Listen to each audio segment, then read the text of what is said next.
What's up, guys? Dude 1940 here. We are back with another episode of our Let's Talk NHL series. And in this video, I want to talk about the 2015 offseason, but not just the offseason, the New York Rangers offseason. And, this past season, the 2014-15 season, it was a very, very successful year for the New York Rangers. Especially in the regular season, officially the most successful regular season in New York Rangers history. They finished with the best record they've ever had, the most amount of points, and won the President's Trophy, obviously, and went into the playoffs and started out so well, beat the Penguins in 5, beat the Capitals in 7, 2 years in a row, came back from 3-1 down in the second round to win the series in 7, going into the Eastern Conference Final against the young Tampa Bay Lightning. I really thought the Rangers were going to take it, but they lost in 7 games. They were able to force a Game 7 in Game 6 with a nice 7-2 win, or no, I think it was 7-3 win. They played great, but then in Game 7 they just didn't have it. They didn't bring it, and unfortunately they weren't able to advance to the Stanley Cup Final. But in this video, I don't want to talk about this past season too much. I want to talk about what I think is going to happen this offseason, what I think should happen this offseason, and what I think the Rangers are going to look like going into next year. Because obviously the Rangers are my favorite team. I know them the very best. So let's talk about them. So up first, the draft. Now, I am very, very excited for this year's draft, even though the Rangers don't have a first-round pick as of right now. And I say as of right now because the Rangers do have one big trading chip that could possibly get them a first-round pick, but the deal has to be right. And that name is Cam Talbot. Now, for those of you that don't know, Cam Talbot will be traded. Whether that is before the draft, at the draft, I doubt it happens after the draft, but Cam Talbot is not going to be a New York Ranger next season. Unfortunately, I hate it. I hate that it has to happen this way, but that's just it. It has to happen. Cam Talbot has 1 year left on his deal. I believe he's making like 1.4 or 1.95 or 1.25, something like that. He's making 1 point something a year. He's got 1 more year left on that deal, and the next year he's a unrestricted free agent, I believe. And if the Rangers don't trade him now, he's going to walk next year because the Rangers won't be able to afford him. We're already paying Henrik Lundqvist like $8.5 million a year. So we won't be able to afford Talbot. There's no way the Rangers are trading Lundqvist, because if they want to win the Cup, they got to stick with Lundqvist. He's going to retire a Ranger, at least I hope so. He's Hall of Fame goaltender. He's going to get his name raised, or his number, hopefully, eventually, by the Rangers. But that's far away. Back to this year. Cam Talbot, he's not going to be a Ranger next year. And it sucks. It really does, because he's had an amazing 2 seasons with the Rangers. He was in the minor league system for quite a few years. Actually, like 2 or 3 years he was in the minors. And he finally came up last season as the Rangers' backup. He replaced Marty Biron after he retired. And I believe he went 12-6. And he was just outstanding. And then this preseason, he came in and said, you know what? I want to prove myself that I wasn't a one-hit wonder, that I can do this again, and I can be the backup of the New York Rangers and be a great one. And he did that and more. I mean, who would have thought Henrik Lundqvist would go down with an injury, a neck injury, halfway through the season against the Carolina Hurricanes? A shot hits him in the throat. McDonough lifted his helmet up and he's just exposed to the shot, and it hit him. He went down for about 6 weeks. And Cam Talbot, that was his perfect opportunity. He stepped in and he took the ball and ran with it. He went on an amazing run and saved the Rangers' season, basically, and won them the President's Trophy. He won the Stephen McDonald Extra Effort Award, which, for those of you guys that don't know, it's an award given to the New York Ranger every single season. First of all, I should give you even more background. Stephen McDonald is a former New York police officer. And, he's, I forget exactly what he has, but he's ill. And, so they made this Player Foundation Award after him, the Extra Effort Award. And it's given to the New York Ranger every single year that goes above and beyond the call of duty. The guy who basically leads the team. And in previous years, it was given to guys like Ryan Callahan, Brandon Prust won it, Brandon Dubinsky has won it for the Rangers. Last year it was Matt Zuccarello, that kind of thing. And this year it was Cam Talbot. He saved the Rangers season. He was unbelievable. But the only problem with that is that he's too good. He was too good. And that's the problem with backup goaltenders, is that you can't have one that's too good, and you obviously can't have a bad backup goaltender. Unfortunately, Talbot was too good. And when that happens, when you have a goaltender, a backup goaltender that's very good, that probably means there's multiple other teams out there that could use him as their starting goaltender, such as the Edmonton Oilers, the Buffalo Sabres, the Arizona Coyotes, those types of teams. Even the San Jose Sharks are in the mix. The Calgary Flames, I heard. The three main teams I heard were the Edmonton Oilers, Calgary Flames, and San Jose Sharks. Those are the three front runners for Cam Talbot. But yeah, unfortunately, he's just too good, and he's going to expire next year, and he's going to sign somewhere else.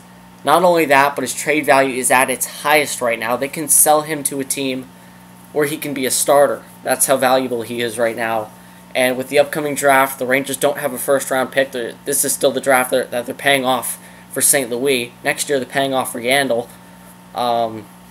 So the Rangers, I desperately want them to get a first-round pick, and if they can trade Talbot for a first, I would be completely happy with that. There are plenty of backup goaltenders in free agency, guys like Jonas Gustafsson. I saw Antti Niemi, I think, would be too expensive. He could be a starter somewhere. But, there are a few other backups that can fit the shoes of Cam Talbot. Will they be nearly as good? Probably not, but it has to happen. I also heard Kevin Klein, who is making $2.9 million a year. I forget whether he has 1 or 2 years left. I think he's 2 years left on his deal. I heard that he could be thrown in that same deal with Cam Talbot to get a first-round pick and a prospect. I heard the deal would most likely be Cam Talbot and Kevin Klein for a pick and a prospect. It was mainly the San Jose deal that I saw in depth. I don't know exactly where San Jose picks, or if they have 2 draft picks, but I heard like Talbot and Klein for a first and one of their better prospects, which I would love. If the Rangers can get a prospect and a first-round pick in this year's draft. I love this year's draft class, man. Picks number 1 to 30. I pretty much know all the names just from playing NHL 15, GM mode, and all that kind of stuff. I would love for the Rangers to have a first-round pick in this draft. Even if the Rangers did have their pick, I think it would be like number 28. So it wouldn't be that high up, but still, it would be something. They do have a second-round pick, third-round pick, all that kind of stuff. I think they have like 5 picks in the draft, or maybe 6. But yeah, so Cam Talbot will be traded. Kevin Klein might be thrown in the deal, just because Klein, he had a great year, but he didn't have the greatest playoff after he came back from his injury, where he was out for like 6 weeks or something like that. I think about a month. He came back, didn't have the greatest playoff run, and yeah, like I said, he's making $2.9 million. He's our third-line defenseman. Dan Boyle is also a third-line defenseman. Dan Boyle is making $4.5 million for another year. There's no way they can trade Dan Boyle. That salary is way too much. But combined, the 2.9, let's just round it up to 3 million, and Dan Boyle's 4.5. That's $7.5 million for the for the top 6 defensemen. Keith Yandel's only making like 2.5 because Arizona took half his salary. McDonough's making like 5-ish, 5.5. Stahl's making around like 5.7. Girardi, I think, is around 4-point-something, 5-point-something. So a lot of money, and then of course Henrik Lundqvist making over $8 million. So there's a lot of money tied up in that defensive core. So somebody's gonna have to go. I think it's gonna be Kevin Klein. Unfortunately, got him in a deal. Del Zotto went to the Predators for Klein, and Klein has been very consistent, very responsible veteran defenseman back there, and I would hate to see him go, but it looks like he will. Matt Hunwick played great during the season when guys got injured, so maybe Hunwick can fill the shoes. There are some great defensemen in free agency, though. Francois Beauchemin is available. Barrett Jackman. Just great veteran defensive defensemen. I'd love to see the Rangers get one of them. But cap is tight. And one other thing coming up, adding to that, with the whole cap thing, is that Martin St. Louis, unfortunately, 99.99% sure, almost 100% sure, St. Louis has played his last game as a New York Ranger already, which really sucks. Marty St. Louis has been one of my favorite players on the team since they traded for him. I remember I was so excited when they traded for him. Even though they gave up Callahan a first and a second, I was so excited for Marty St. Louis to be a New York Ranger. And rightfully so, because 2014 playoffs, he saved the Rangers playoffs in the second round. He had a great third round against Montreal, and then in his hometown, and then in the Stanley Cup final, he was great there as well. He just led the Rangers throughout the playoffs. And this year, he had a pretty good regular season. He wasn't bad, but the playoffs really hurt him. He was just not good in the playoffs at all. He looked like a 40-year-old player. It's amazing how much a player can change in just a couple of years. 2013, he won the Art Ross Trophy. 2014, he led the Rangers to the Stanley Cup Final. 2015, he scores 1 goal in how many games was it? 7, 14... 19 games. He scored 1 goal. Unacceptable. I hate to see him go out that way. It's not like Brad Richards where he went out at least decent. Stanley Cup appearance, no. Marty St. Louis went out in a horrible playoff run, losing to a team that he used to play for. I mean, it was bad. But unless Marty St. Louis signs for like $1 million, I don't even think they could sign him for $1 million. Honestly, I don't think the Rangers have any cap to spare. Even if St. Louis came for $1 million, I don't think it could work. I think Marty St. Louis retires. I mean, I wouldn't say I can't see him not retiring. I can see him going into free agency and seeing what's out there. But, I mean, he's wanted to be a Ranger since 2009. And for those of you that don't know, Marty St. Louis, back before he signed that contract with the Lightning that expires now, he wanted to be a New York Ranger. He was open to the idea of signing with the Rangers or being traded there, but it just didn't happen. He ended up signing with the Lightning. And then years later, he wants to be traded all of a sudden at the Olympics, and it's to the Rangers. He got his wish, finally. A few years too late, but it finally happened. And he did good. Also, being a veteran leadership guy to guys like Kevin Hayes, Kreider, Stepan, all these guys. He's a leader to those guys. That's what the Rangers needed out of him, not just his skill. But I just hate to see Marty go. I really do. I don't have quite the same feeling as last year with Brad Richards, because Richards was on the Rangers for an extra year, and Richards was locked in for a lot longer. Now Marty St. Louis is kind of at the very tail end of his career, but it is sort of that same kind of feeling when they bought out Brad Richards almost exactly a year ago, a year and a few days ago. But yeah, Marty St. Louis doesn't look like he's going to be a Ranger next season. I don't think there's a chance. There is a small chance he could be in the NHL next year if he can sign like a $1.5 or $2 million 1-year deal, kind of like Brad Richards signed with the Blackhawks. Maybe he can go somewhere, but I haven't heard any teams interested in him. I haven't heard anything about him retiring, or all I've heard is that it's unlikely that the Rangers sign him. So that sucks, but what are you going to do? If the Rangers did bring him back, all he'd be is a third line, fourth line leader. Just a guy to talk in the locker room, basically, or to lead on the ice. Not necessarily a guy to go out there and get 50-plus points and lead us through the playoffs anymore. He doesn't got it in him anymore, unfortunately. But now moving on, the free agents that the Rangers have to sign. Derek Stepan, he is a restricted free agent. That has got to be the Rangers' top priority. Derek Stepan is our first-line center. He can be the first-line center for the next 10 years, and it would be fine. Derek Stepan has come such a long way since his rookie season back in 2011. The guy scored a hat trick in his first career game against Ryan Miller and the Buffalo Sabres. And each year he's just gotten better and better. And now this year he just had a fantastic year. The regular season he had an injury at the beginning that slowed him down. But he had a great second half of the year. I'll never forget, it was one of the last games of the season actually against the Columbus Blue Jackets. And the Rangers, I remember watching the standings close because the Rangers were really close to clinching like their best record ever and their best and the President's Trophy. So they needed to get every point possible, and they were against the Columbus Blue Jackets. And I think the score was like 3-2 Columbus. It was either 3-2 Columbus or 2-1 Columbus. And with like 30 seconds left in the game, Derek Stepan tied up the game, and then in overtime he won it. So that was just unbelievable. And then of course, the goal I'll never forget.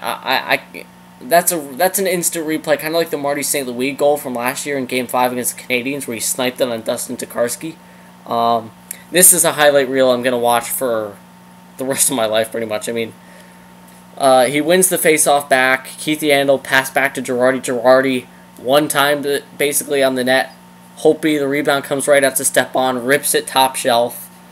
Derek Stepan, Game 7 overtime winner at the Garden to send the Rangers to the Eastern Conference Final. I wish it was a Stanley Cup clinching goal, but to go to the conference final, that was good too. But yeah, Stepan, he's going to get $6 million. If they can get him down to like 5.5, that'd be great. But he's gonna get $6 million. He deserves it. He really does. Maybe 5 years at $6 million would be perfect for Stepan. I think that would be good. Jesper Fast and JT Miller, the two rookies, those guys are free agents as well. Not really rookies, but young guys. They're each going to get like 1.5 each, maybe 1 each. They're definitely going to get above $1 million. JT Miller, Jesper Fast, those two guys played great in the playoffs last year, and those two guys progressed so well over the season. Like, you can see month by month during the course of the last season, or this past season, that these guys were getting better. Just, it seemed like every game, and then by the playoffs, they looked third line ready. JT Miller looked like a second liner. He played on the first line with Derek Brassard and Rick Nash in the conference final. So those guys have come a long way. So they're definitely going to get their contract. Carl Hagelin, as well, is a restricted free agent, so got to get him signed. He's going to probably get $3 million, between $2.5 and $3 million, probably for 2 or 3 years. I wouldn't give him $3 million for too long, just in case. I don't feel comfortable signing any player for that long, unless it's like Derek Stepan. But yeah, I'd say 2 years, $3 million per year, maybe 3 years at $3 million per year, maybe something like that. I think that'd be good for Carl Hagelin. As far as UFAs, James Shepard is an unrestricted free agent. I wouldn't mind getting James Shepard back. He was not bad for the Rangers. Not bad depth at all. Matt Hunwick, got to get him back. He could possibly be on our top 6 next year. He was an injury call-up basically this year, and he played great throughout the year. I can't think of any others. I'm getting all of this off the top of my head. I don't have a list in front of me or anything, but I think I covered all the free agents that they have. Just got to do a quick scan of my brain, see if I'm forgetting anybody. Nope, I think those are all the free agents. And, yeah, before I get to the final thing I want to talk about, let's talk about free agents I think they could possibly sign. What I've wanted the Rangers to do for the past couple of seasons is get a gritty, just good fourth line. Maybe not third line. Third line's good, but fourth line. I see teams like the Washington Capitals, and I am so jealous of their third and fourth lines. Same thing with like the Anaheim Ducks. With the Capitals, guys like Jason Chimera, Tom Wilson, what's his name? Joel Ward. Just these types of players, these gritty players. I really wish the Rangers would have players like that. I know Joel Ward is a free agent, but he's going to get paid. But Matt Bolesky in the Anaheim Ducks, he's probably going to get like $3.5 million or somewhere. Those guys will probably be worth way too much for the Rangers to get, but I'd love the Rangers to get like just gritty players for the fourth line. Tanner Glass wasn't bad in the playoffs. He didn't have the greatest regular season, but the playoffs he stepped up, which I guess Alain Vigneault knew that he would, so that's why he got that contract. But Dominic Moore is a perfect fourth-line center. But I think that fourth-line right wing can still be covered. I mean, it could be Shepard, but I think Shepard more of an injury replacement. So fourth-line right wing may not be bad to get in free agency. As far as the draft, I really can't say who I think they should pick up because or draft because they don't have a first-round pick, so I can't even look at a mock draft or anything. I'm not going to look at a mock draft that goes in the second round. Obviously, it's crazy. You can't predict second and third rounds and all that kind of stuff. It's too hard. But the last thing I want to talk about is Rick Nash. Now, I heard a lot of Rick Nash trade rumors, kind of like last year, right after the season ended. I heard a lot of Rick Nash trade rumors literally a couple of days, like pretty much the day after to a week after the Eastern Conference Final ended. The big deal was Rick Nash to the St. Louis Blues for a package including TJ Oshie. And at first I was like, maybe that would be a good thing to do because Nash does have a big salary and, you know, he hasn't gotten it done in the playoffs. He hasn't been the playoff performer they need him to be. And if the Rangers want to get over that hump, you're not just going to have the same guys and then automatically be better the next year. You know, you can't go year after year with the same roster and expect one year to just break through. It could happen, but it's not likely. You got to change something. And at first I thought, you know, if the Rangers are going to get over that hump and finally make it to that cup and win the cup, Rick Nash, I don't think he's going to be the guy to lead them there because he just hasn't been good in the playoffs. He's had 3 years now. You know, the first year, you can give it to him because it was just basically first chance at the playoffs. I know he had one chance with Columbus, but come on, that wasn't an experience. 2014, he was injured pretty much the whole season with concussions and stuff like that. It was a really off year for him, but then this year, you know, he had a kid, and he was healthy, and he was just, you could see it in his game, he was just unbelievable. But for whatever reason, after the All-Star break, he really started to slow down. The first half of the season, he was lights out. I mean, he was unbelievable. It seemed like he was scoring goals every game, left and right. But the second half of the season, he really sort of trailed off. You know, there was a point in the season where he was on pace for like 50 goals, 55 goals, but of course that really trailed off, and he ended up only getting like 69 points, which is still really good. Obviously the best on the team, but yeah, and 42 goals, which was great. We haven't had that since Marian Gaborik got 42 back in 2010. Gaborik got 41 in 2012, but it's yeah, first 40-goal scorer for the Rangers in a few years, so that was good. He's amazing during the regular season. He is, and he's a leader on the team. Big power forward, which there aren't many in the NHL like him. You know, a guy who just uses size and dominate. But the big thing with Nash is the playoffs. For whatever reason, he doesn't bring that to the playoffs. I know he brought it in a couple of games. He actually got a lot of assists. But Game 6 against Tampa, he really stepped up. And to me, that's... When you say Rick Nash didn't step up in the playoffs, I don't think that's entirely true. Because Game 6, Eastern Conference Final, you're down 3-2 in the series. You need to win Game 6 on the road to force a Game 7. Rick Nash scored 2 goals and I believe 4, maybe 5 points in that game to force a Game 7. That's stepping up big time. That's amazing. So Nash, and now thinking about it, I don't think that'd be the best thing to do, because the best thing about Rick Nash, look at his giveaway and takeaway average, like plus minus basically. He is a great two-way player. He really is. I know many people may not think of him as a two-way forward. They might think of him as a power forward, a sniper, but he is a two-way forward. This guy is amazing defensively. Just watching him play this year, he looked so much more aggressive. He was so much faster, and he was taking the puck away, playing great in the neutral zone especially. That's where he was at his best. And it seemed like nobody could take the puck off of him. And he was taking it off of everybody. Takeaways, he was in like the top 5 in the league. For differential, I think he was like top 5 or top 10 too. I think he was like number 6 or something like that. So Nash does a lot more than just score goals And I think if the Rangers traded Nash, they shouldn't trade Nash for prospects. That would be stupid. They need to trade Nash. If they're going to trade Nash, I hope they don't. I don't think they should. Just get that out there. But if they do, they need to trade for basically a guy around the similar age category. A guy between like 28 and 30. Somewhere around that range. Maybe 27 and 30. You can't get a guy that's too young. Between the age of like 20 and 26. That's too young. The Rangers don't need that. The Rangers need veterans. Not veterans as in like 35 plus, but like mid-age, guys right in their prime that are hungry for a cup or who have cup experience. Guys like that. Basically a guy exactly like Rick Nash, but who is great in the playoffs and has a Stanley Cup ring. Something like that. But yeah, bottom line is I don't think they should trade Rick Nash.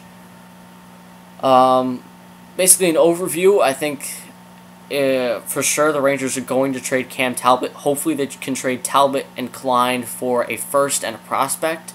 I don't know if they can get all that. Hopefully they can. Free agency. Hopefully they can get Stepan, Fost, Hagelin, Miller, Hunwick, Shepard. Hopefully they can get all those guys signed to fair deals. And maybe sign a free agent or two. I don't think they'll be able to get a couple, but maybe that fourth line right wing that I was talking about. Just like a Brandon Prust type of guy. Just a gritty type player back there. I think that'd benefit them a lot more, especially in the playoffs. I think that'd be cool. But maybe a top 6 defenseman. So that's basically what I think is going to happen this offseason for the Rangers, or at least what I think is going to happen, what I think should happen. So yeah, let me know, especially you Rangers fans in the comments, what you think about the Rangers offseason ahead. It's coming up, the draft. It's only in a few days. NHL awards, obviously, you got Henrik Lundqvist. He's been nominated. Lane Vigneault, Glenn Sather. So we'll see what happens there, and then free agency will be interesting. So yeah, I hope you guys enjoyed. I'll see you in the next episode.